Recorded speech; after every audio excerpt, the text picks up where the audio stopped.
Bon, je suis Ana Juan Cantabella et je suis arrivée à Saint-Étienne parce que bon, j'ai étudié anthropologie et j'ai obtenu un contrat postdoctoral pour travailler à l'université, au centre Max Weber avec Michel Rothenberg. Et bon, je suis venue pour travailler dans le cadre d'une recherche autour du patrimoine bâti et l'imaginaire urbain de la ville. Et je suis arrivée à Moreno dans le cadre de cette recherche-là.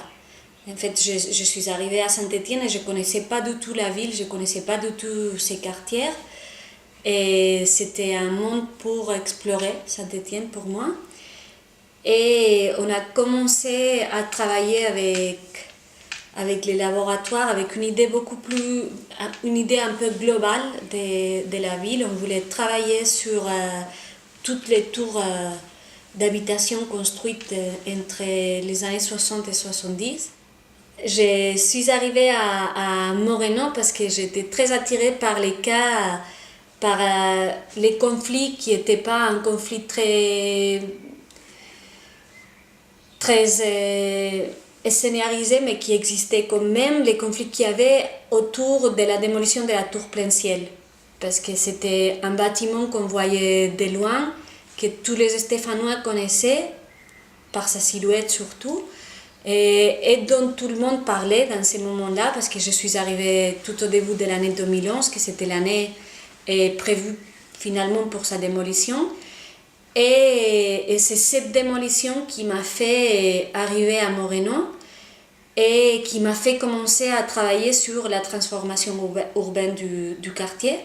Mais je me suis centrée surtout sur la démolition de la tour plein ciel parce qu'en fait, j'ai laissé de côté tous les autres tours, mais il fallait quand même avoir un regard un peu global. Alors à travers une ethnographie de la démolition de la tour plein ciel, je voulais réfléchir à les processus actuels de patrimonialisation et de non-patrimonialisation de certains héritages de la ville. Et bon, c'est pour ça que je suis arrivée à Moreno. Je crois que c'est une des images qui va me rester dans la tête quand je pars de Saint-Étienne, parce que j'imagine que j'ai établi un lien symbolique et sensible et sentimental avec ce bâtiment-là. Et aussi, j'imagine, parce que c'est la première fois que je vois en direct une démolition par implosion qui m'a fait un peu... Bon, que j'avais jamais vu, et alors ça a été un peu...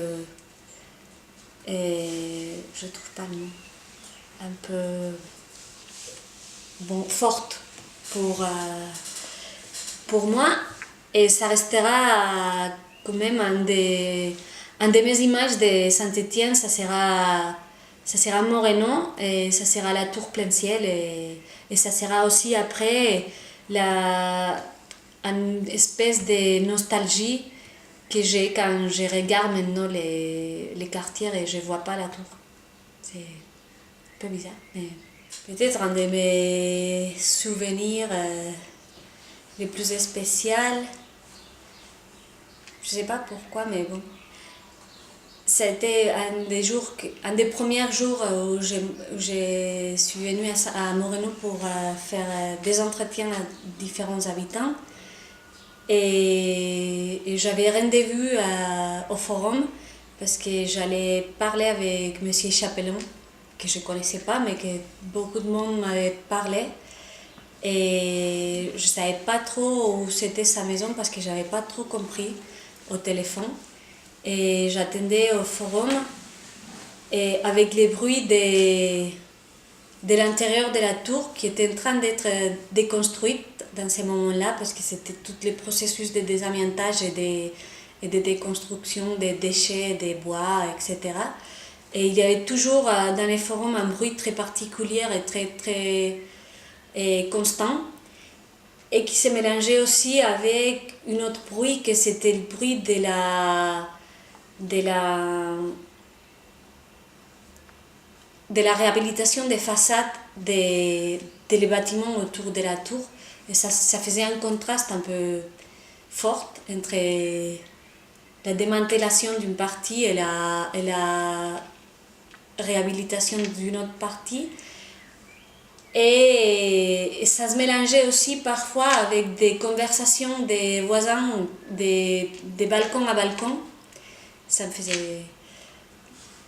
faisait rappeler Espagne et un peu la Sicile aussi. Et alors, c'est le moment où a sorti Monsieur Chapelain me chercher au forum avec un gros sourire pour me dire que c'était lui, la mémoire du quartier dont on m'avait parlé. Et qu'on est rentré à sa maison et qu'il m'attendait avec un tas de papiers énormes dans sa table pour me raconter toute l'histoire du quartier des Moreno.